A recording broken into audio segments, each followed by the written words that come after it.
20 साल पहले इंडिया के दो यंग बैट्समैन ने लॉर्ड्स में एक इम्पॉसिबल टारगेट को हासिल करने की उम्मीद नहीं छोड़ी और इंग्लैंड को उन्हीं के घर में घुटने टेकने पर मजबूर कर दिया। यह बात है 2002 की, जब इंडिया इंग्लैंड में सीरीज खेलने के लिए गई थी।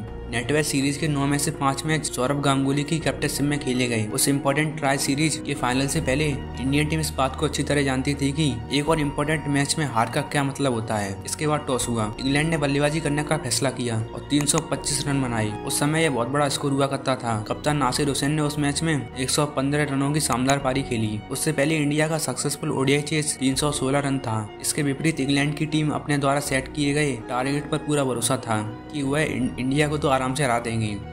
इंडिया के ड्रेसिंग रूम में सब लोग एक दूसरे की तरफ देख रहे थे। सीनियर प्लेयर्स ने टारगेट का पीछा करने की स्ट्रेटेजी पर डिस्कशन किया, जबकि अन्य प्लेयर ने अपने नाराज कोच से दूर रहना ही सही समझा। गांगुली ने इंडिया को वीरेंद्र सहवाग के साथ तेज शुरुआत दिलाई। पहले 12 ओवर तक 82 रन जोड़े और 35 गेंदों पर अपनी हाफ सेंचुरी पूरी कर ली। इंडिया की डोमिनेंस को देखते हुए इंग्लैंड ने 13वें ओवर में जल्दी ही ईरानी को बॉलिंग करने के लिए बुलाया। उस समय ईरानी बहुत अच्छे स्पिनर हुआ करते थे, लेकिन पहले ही ओवर में सहवाग ने उन्हें 4 चौके जड़ दिए। गांगुली और सहवाग ने सिर्फ 13 ओवर में 100+ रन की पार्टनरशिप की। इसके बाद टूडर की एंट्री होती है। उन्होंने पूरे मैच को ही बदल दिया और जल्दी एक ड्रामेटिक टर्न अराउंड शुरू हो गया। 14 ओवर तक इंडिया का स्कोर 106 पर 0 विकेट था, लेकिन 20 ओवर तक इंडिया का स्कोर 146 पर 5 विकेट हो गया था। जहां पहले मैच में इंडिया आगे था, लेकिन 20 ओवर तक इंग्लैंड ने बाजी मार ली। गांगुली को टूडर ने बोल्ड किया, सहवाग और सचिन को जायलिस ने और दिनेश मंगोलिया और द्रविड़ को ईरानी ने कैच कर लिया। भारत के पास क्रीज पर 2 यंग प्लेयर्स थे, युवराज सिंह और मोहम्मद कैफ। कैफ ने अब तक केवल 17 मैच खेले थे, जबकि युवराज का एवरेज 40 मैचों में 30 का था।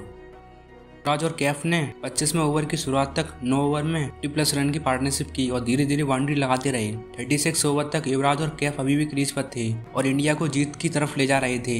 मैच को जीतने के लिए लगभग हर एक ओवर में 8 रन की जरूरत थी। इसका मतलब था कि हर एक ओवर में 1 या 2 बाउंड्री की आवश्यकता थी। इसके बाद एम्पायर ने गेंद को चेंज किया। युवराज ने फ्लिंटॉप को मिड ऑन की तरफ एक चौका मारा और अगले ओवर में कैफ ने एक्स्ट्रा कवर के बीच से एक चौका ड्रिल किया और उससे पहले टोडर को स्क्वायर लेग की तरफ एक छक्का मारा। और 20वें ओवर की शुरुआत में भारत को 80 रन की जरूरत थी।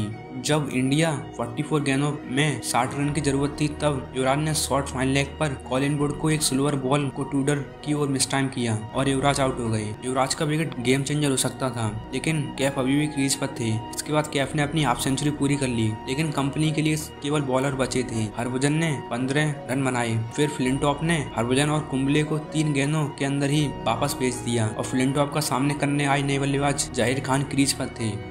इसके बाद मैच एंडिंग पर पहुंच चुका था। भारत ट्रिकी सिचुएशन में था। उसके हाथ में 2 विकेट थे और उन्हें 7 गेंदों पर 6 रन की आवश्यकता थी और लास्ट ओवर में मोहम्मद कैफ को स्ट्राइक देना जरूरी था। जब कॉज सेकंड लास्ट ओवर की लास्ट गेंद डालने के लिए दौड़ी तो कैफ ने उस पर अपना बल्ला घुमाया और रन लेने में नाकाम रहे। अंतिम ओवर फ्लिंटॉप वर्सेस जाहिर खान। लास्ट ओवर की पहली 2 गेंद डॉट रही। फ्लिंटॉप एक डेंजरस यॉर्कर डालने की कोशिश में थे, लेकिन फिर फुल टॉस बॉल फेंकी जिसे जाहिर ने कवर की तरफ मारा और कैफ स्ट्राइक लेने के लिए दौड़े, लेकिन बॉल 4 रन के लिए सीधी चली गई और इंडिया इस मैच को जीत गई।